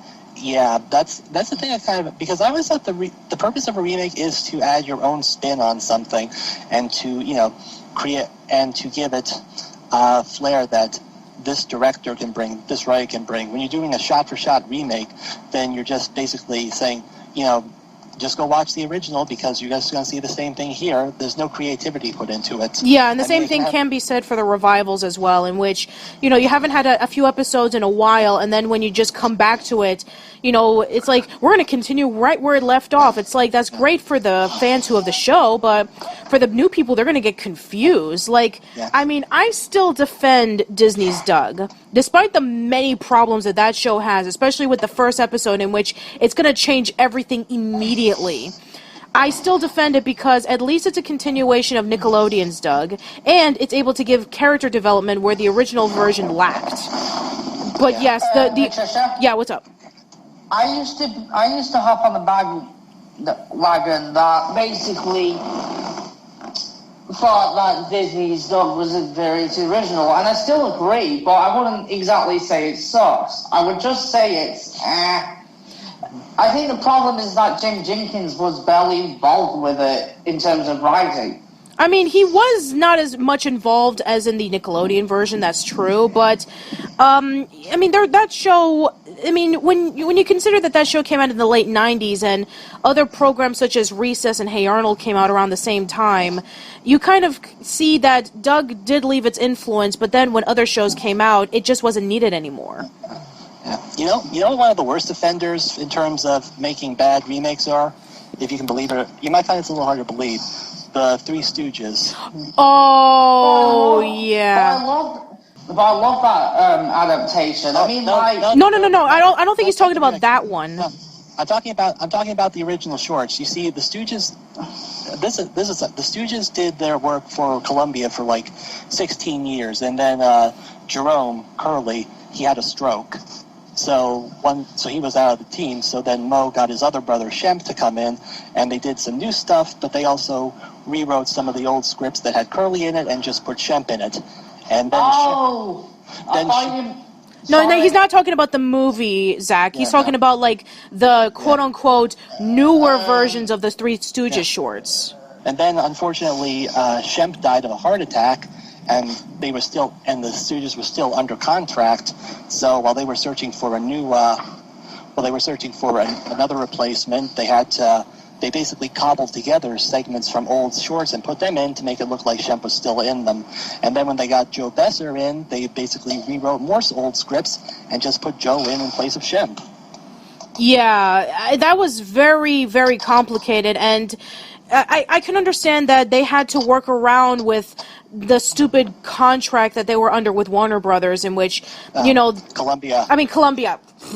Columbia. Sorry, no problem. That's okay. With Columbia, they were stuck with the contract, and they had to do with what they could, and, it's kind of unfair that they had to rewrite old scripts to try to fit them in. It's sort of like what George Lucas was doing with the remastered versions, in which, like, don't watch the old ones, watch the new one. This is what I've always wanted to do, but Yeah, it's sad. it's pathetic.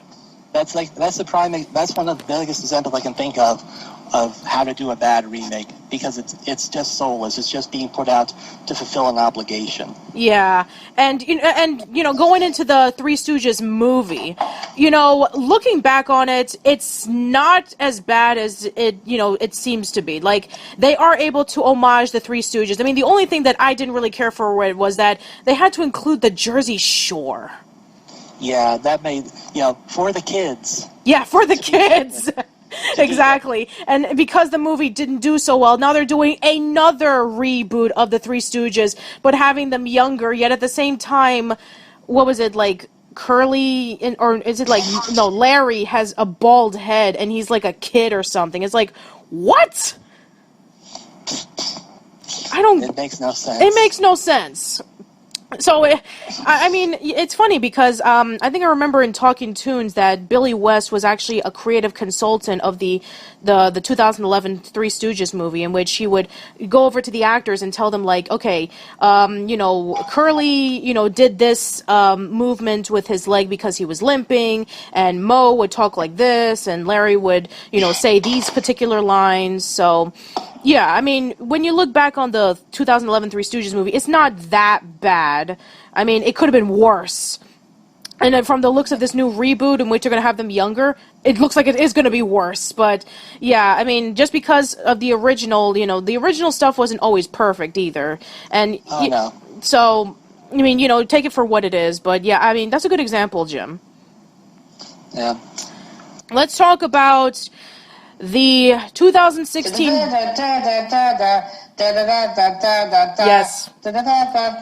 Ghostbusters. Yes, now let's talk about the huge backlash of the internet that the 2016 Ghostbusters reboot has been doing.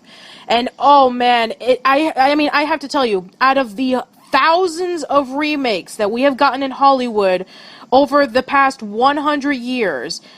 Ghostbusters is the one that's gotten everybody pissed off. When Dan Aykroyd said, I liked it, they just basically thrashed him, saying, like, how dare you let them rape your baby or something. It's like... Yes, because the internet is...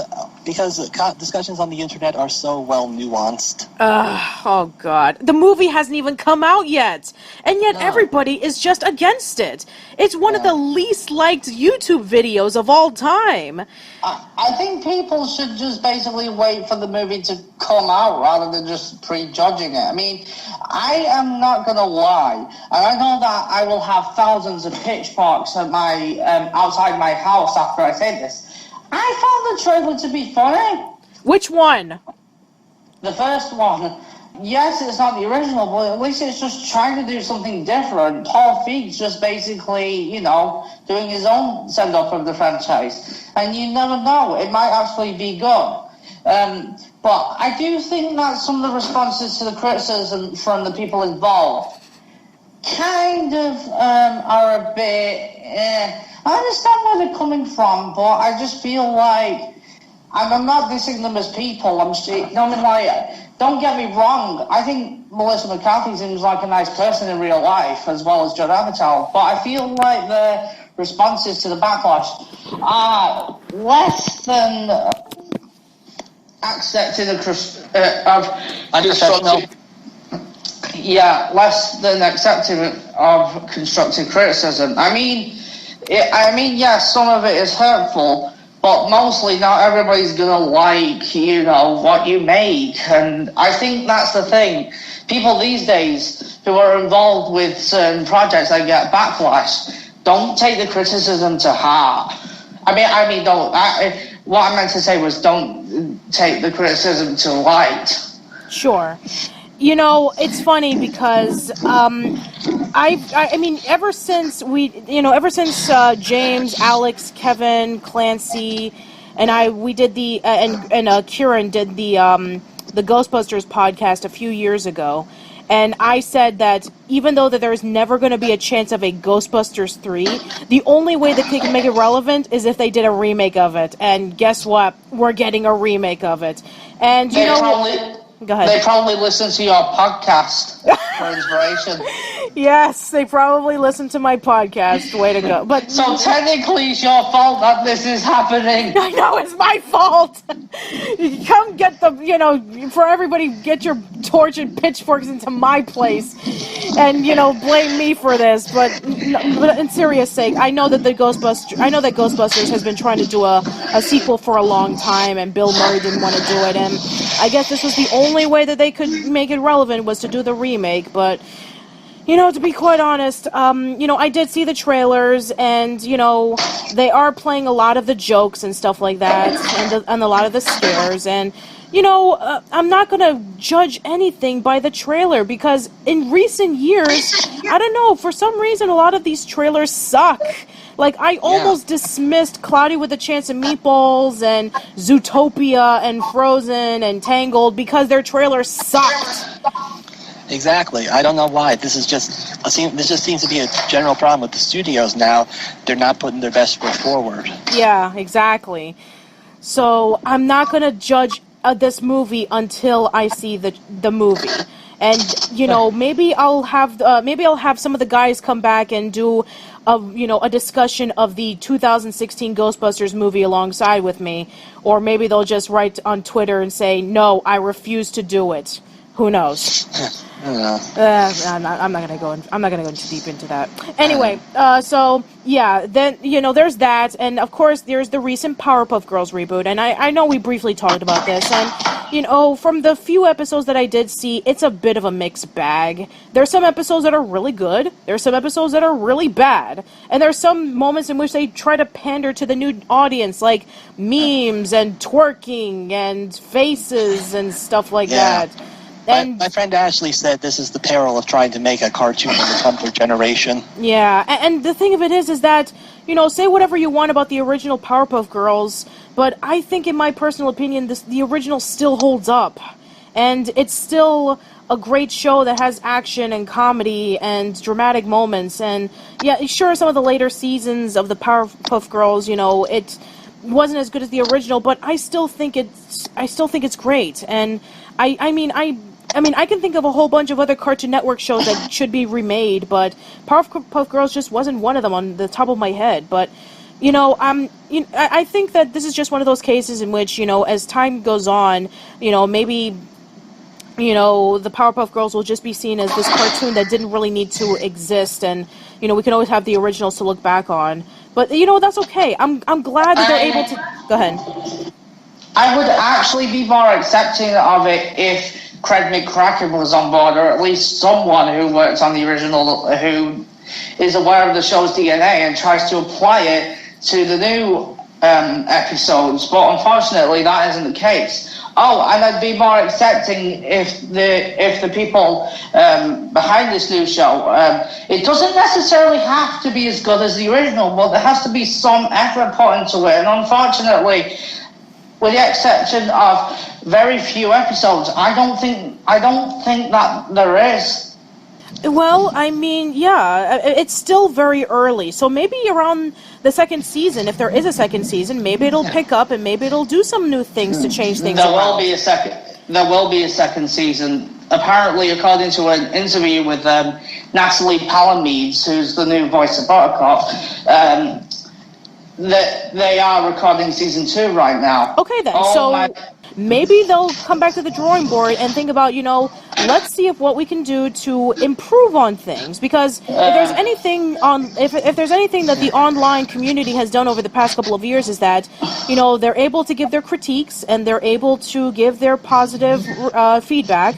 And there can be some changes to it. I mean, look at Steven Universe, in which, the later episodes of Steven Universe have gone in a different direction that leans to not only the kids, but to the older crowd. A lot of people complain about that if you are going to be doing a reboot with introducing new people, then, go all for it and have, new people voicing.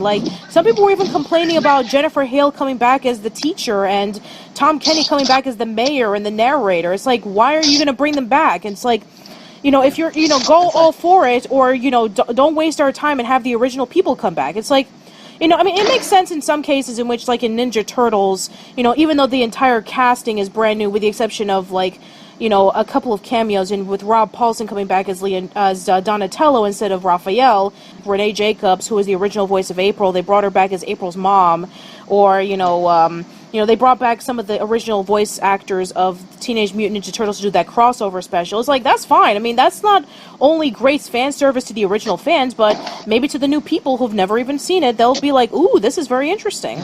Or, I didn't even know about that. So, Right. With Powerpuff Girls, it's kind of like, they want to take risks, but then they're afraid of taking too much risks. So it just comes across as a very mixed bag. So I'm not going to... This is the problem when you're driven more by focus groups. Yeah, that's true. Especially focus groups who want to focus on selling the toys as opposed to, like, making a good show.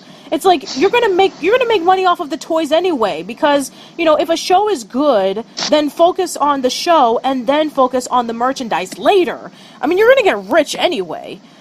But regardless, I'm not gonna give my critiques too much on this new reboot of Powerpuff Girls. It's still very early. Maybe they'll change around. I don't know.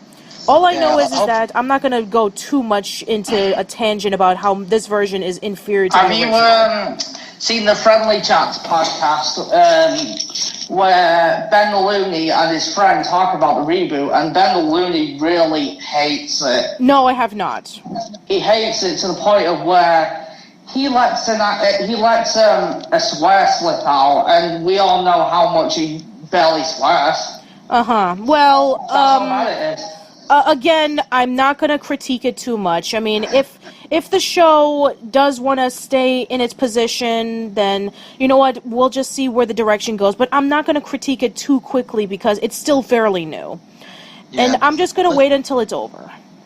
Let's just hope that the creators do take the criticism to heart and they try to tweak it and they don't do what the guys behind Teen Titans Go did and just make episodes that mock people who have criticisms of it. One of the writers of the new Powerpuff Girls actually did call the fans of basically the Powerpuff Girls fan base entitled millennials, but deleting their tweet.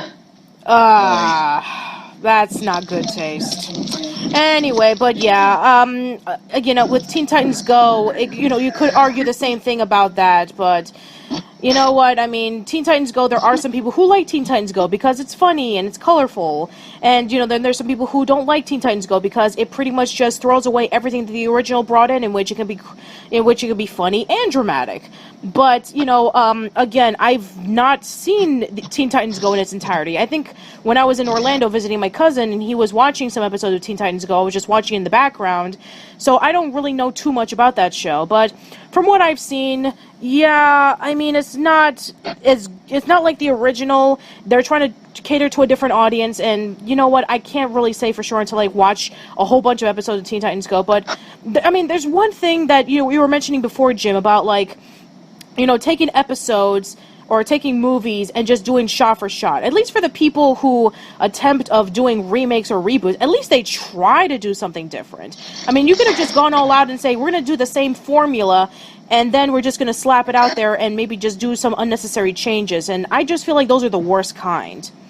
Yeah, that's just putting in minimal effort. Yeah, I mean, that's how I feel about Double Dare 2000, which it's basically just the same rules, it's the same obstacle course. The only difference is that they have Jason Harris as the host, and then they do that Triple Dare challenge. Now, I like Jason Harris as the host. He's a good host, but he is no Mark Summers. Mark Summers was an amazing host who was able to have a whole bunch of entertaining moments for kids and adults. And the Triple Dare challenge, in which they give you triple the points if you succeed on one of the physical challenges, I just feel that it was a completely unnecessary broken rule that was like the golden snitch from Harry Potter.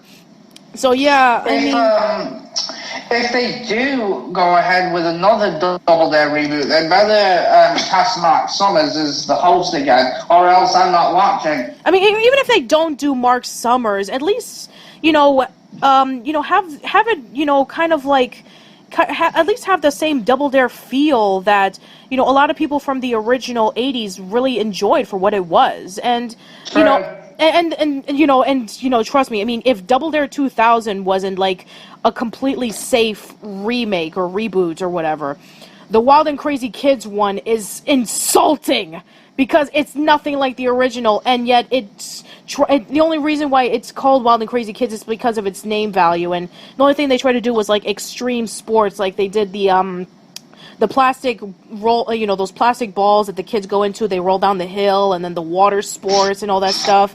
It's like, and then you have the host, Matty Morali or something like that, in which he is so bland, and you have the theme song, which is one of the worst theme songs. I mean, at least with the original Wild and Crazy Kids theme song, it was like that classic 90s rock, but the one with the reboot, it was like, we're wild and crazy kids, yeah, we're wild and crazy. It's like, oh god, just kill me. That is bad.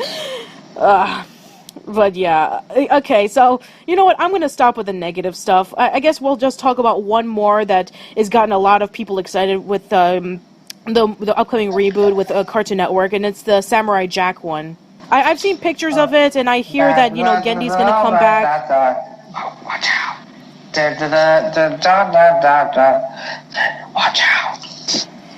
Yeah, and I have to say that, with all the news that I've been hearing about the Samurai Jack reboot coming out for Adult Swim, Gendy's going to be coming back, they're going to continue off with where the series left off, because, the movie was in developmental hell for over a decade. So, I don't know about you guys, but I'm looking forward to it. So am I. The fact that Gendy's coming back is probably, that's what has me the most confident, because he still has the vision that he wants to tell. Yes, I do agree. And, it's going to be in an Adult Swim, so they're able to do a lot of things to it that they couldn't do in the original. Yeah. I am wondering who they're going to get as the new voice of Aku, though. It's going to be hard to top someone like Mako. Maybe they can get the guy who voiced, Iroh in Legend of Korra and Avatar. What's his name? Greg Baldwin? Yes, Greg Baldwin, yes. So yeah, maybe they can get Greg Baldwin to do him, because he did a pretty decent job voicing Iroh in Legend of Korra in the later seasons of Avatar. So I would like to hear him come back. Oh yeah, that's probably what's going to happen. Yeah, and just like as of today, the picture of what Jack's going to be looking like in the reboot had just came out, and it looks pretty good. It has long hair, it has like the new suit, and it looks very faithful to what Jack is. And definitely down the line, we need to do a Samurai Jack podcast, because I'm really looking forward to that, the upcoming Adult Swim reboot. So. Yeah. Me too. Along with the Jungle movie, I haven't been this excited for a revival since Beavis and Butthead in 2001. We should definitely come back, and we should come back later on in the future, and we should do those podcasts. Oh, and I forgot to mention that in an article they've actually discussed the possibility of John Kay actually returning to do a Ren and Stimpy revival for Nickelodeon. Interesting. Well, we'll just have to see how that goes. I mean, if it's anything like Adult Party Cartoon, then no thank you. Yeah. It probably wouldn't be, because basically the only reason why Adult Party Cartoon was the way it was because John Kay was asked by Spike TV to make it a lot raunchier than it usually is, and John Kay actually criticized the raunchiness in Adult Party Cartoon from what I've heard. I'm not sure if that's true, but I've read it somewhere. I don't know. Yeah, I mean, we'll just see. John and Nickelodeon didn't really part on the best of terms the first time around. I know there's different management there now, but you've got to wonder if he ever did come back, would he make the same mistakes and piss them off again? Oh, yeah. And if you've ever read Sick Little Monkeys, the unauthorized Ren and Stimpy story, then yeah, John Kay, when it comes to him working with his writers and his artists and animators, man, I mean, he would push them. Like, every time that a new picture would come by, or he read an episode, he felt like oh, this isn't good enough. I want you to come back and I want you to do it better. Even with the voice actors. Like, there was one story in the chapter of the book in which George Pataki, who was the voice of George Licker, in which... Michael Pataki. Thank you, Michael Pataki, yeah. Michael Pataki, the voice of George Licker, he would, have him on the set for hours where he would be screaming and screaming and screaming. They would be there for hours just screaming, and it just wasn't good enough for John Kay. Billy West even talked a couple of stories about that. He would be there for hours screaming until he was red on his face, and it wasn't good enough for John Kay. Jesus. I still have yet to read that book. You can get it on Amazon, but, I really... I'm curious to read that book, but is it basically from other artists? Thad Komorowski, he interviewed over 40 people who worked on Ren and Stimpy. He interviewed the artists, he interviewed the animators, he interviewed the voice actors, he interviewed the writers. So yeah, he interviewed a lot of people. There's a lot of stories about, before Ren and Stimpy was created, like when he was working with Bakshi, the beginnings of Ren and Stimpy when it was on Nickelodeon, the game's animation era, then adult party cartoon. So yeah, it delves more into. Anyway, so yes, it does delve more into it, and the fact that Nickelodeon is considering on bringing John Kay back, as well as maybe possibly even bringing Klasky Chubo back. That'll be very interesting, because, a lot of people critique me when I said that I felt that Klasky Chubo's animation wasn't the best looking, especially if Klasky Chubo is thinking about doing their same style of animation, which, the animation's not bad, it's just that the designs are just not, they're just not for me. And that's, about the designs, about them supposedly looking bizarre. That's the point. I mean, Ali even said in a recent Nickelodeon podcast is that they wanted to break away from the usual Disney format, and I think it works pretty well. Sure, and that's understandable, because, Gabor Chupo is from Hungary, and he learned about animation in his home country, and he brought it over to America. I get it. And that's very commendable, and I respect him for it. With some stuff like, some of the, animations were a bit rough with the early seasons of Rugrats, and with As Told by Ginger is not the best looking, but you know what, I mean, if they are thinking about coming back and they are thinking about doing, they are thinking about bringing back the shows, I'm definitely a lot more open to it. Like, if you were to tell me this, I don't know, 2.5 years ago, or almost 3 years ago, when I first posted my opinions of, there shouldn't be a Rugrats revival because, kids wouldn't be interested in it, and you're too old to watch, the remake of Rugrats because you wouldn't be interested in of it anymore. It's like, I regret that so much. It's like, no, you should, if there is going to be ever a remake or a revival of Rugrats, and they are going to, and if you are wanting to see it, please go watch it. Don't let somebody as me with my stupid opinion say don't. I think that, I remember that video. I think it was based on an article that a fan wrote, but I don't think it's actually legit, because it was posted on the guy with the glasses, and I'm like, that's like the site where the Nostalgia Critic used to post his videos. It's not from Variety or anything. Klasky Chubo didn't compare it, so I didn't really believe it. I know, but I'm just saying, if there ever was a revival of Rugrats, at the time I was, against it, because, I just said, kids wouldn't care about Rugrats, you're too old to want to care about watching something like this. It's like, oh god, why did I ever do that? I shouldn't have done that. If you are thinking about watching it, then go ahead. Maybe it won't be as good as the original, but that shouldn't stop you from not watching it. And it's been a long time since Rugrats came out. It's been it's been almost 25 years, and I do think, in my opinion, it can work if they are able to do some new things to it. Now, that's why I said, that's why I put it in my top 10 Nicktoons Any comic book adaptations list, because even though the story is simple, and even though that the characters are, just young babies, I think with the adventures they can be able to play around with. They've also talked about Jonan Vasquez, that's how you say his name, right? Yeah, that's how you say his name, right? About basically coming back to do an Invader Zim revival. That's not just from the comics, but coming back to TV. That is the most ironic thing ever, considering that Nick, for almost 15 years, Nickelodeon pretended that Invader Zim didn't exist. They just wanted to just no longer do the reruns, and they just wanted to push it into the back burner. But similar to Nightmare Before Christmas, I guess because Invader Zim just made so much money on Hot Topic, and because people are still talking about it to this day with Invader Com and the comics that just came out almost a whole year ago at this point. Holy crap. I guess I could understand why, Nickelodeon is considering on doing the revival, but, as of right now, as of the time of this recording, the only Nickelodeon shows that are coming back as TV movies are, Hey Arnold, Legends of the Hidden Temple, and it's still a bit up in the air, and it may have been confirmed or not, but Rocko's Modern Life. Rocko's Modern Life. Yeah. So those are the only ones that we do know of for sure, and I'm excited about watching them. I mean, even though it's a little bit weird of Legends of the Hidden Temple having a TV movie with Danielle Monet, and it's supposed to be about these 3 kids who go over to a theme park, and it's supposed to be like the temple and stuff like that. But I did see pictures of the temple and Kirk Fogg dressing up as like what he looked like in the show.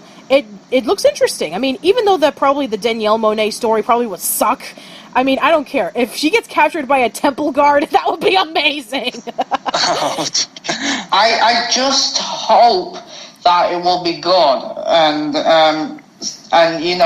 not just stay true to the original, but have a decent storyline and great acting. The only thing that I'm a bit concerned about is that D. Bradley Baker, from what I've read, I haven't read that he's been casted back as Olmec yet, but time will tell. Yeah, time will tell. It still hasn't been confirmed yet. Do you have any other ones that you think of on the top of your mind that you want to say right before we go? Nothing I can think of. Okay. How about you, Zach? Any others revivals or remakes or reboots that you can think of? Kim Possible. Kim Possible? You mean the revival of Kim Possible? Yeah. Not many people know this, but Kim Possible originally ended after 65 episodes. But thanks to peer pressure from fans, Disney Channel renewed it for another season, which basically tied up loose ends and concluded the show in the best way possible. And to be honest, I think that this is yet another revival that stays true to what made the original so great. Oh, I don't think I remember hearing about that. I mean, I do remember watching Kim Possible, and I did see some of the TV movies such as A Stitch in Time, but I didn't know about this. I'll definitely have to look back on it. Alright, well, if that's all, then I think we can wrap things up. So, let's do plug-in self-promotions. Jim, do you have anything coming up? I'm working on a review of Dark Souls 3 that I hope to have up in the next week or two. Okay. And Zach, as always, you're continuing to monitor the Facebook page from time to time? Yeah. All right, then. And as for me, I just recently posted up my Milestream birthday video, which is called, Should We Say Goodbye to Halcyon Days? If you haven't seen that, then I highly recommend that you check it out. It's over 50 minutes long. It's something that I'm very, very proud of. And it also includes some very special guests. So, and if you want to watch some, and also I did a live stream Q&A where I go behind the scenes of, how I came up with the story and, some of the things that I wanted to put in or remove and stuff like that.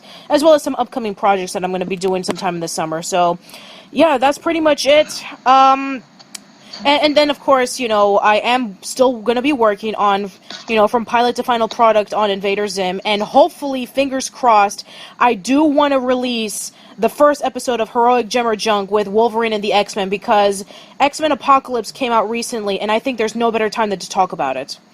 I look forward to seeing that. All right, that's it, everybody. Thank you so much for coming on by, guys. It's been a lot of fun. I had fun too. Thank you, Patty.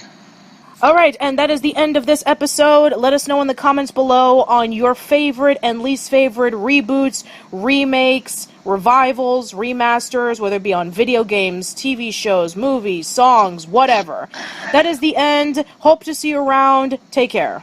Oh girl, I hope you don't think that I'm rude when I tell you that I love you, boo. I also hope that you don't see through this cleverly constructed ruse, designed by a marketing team, cashing in on puberty and low self-esteem, and girls' desperate need to feel loved.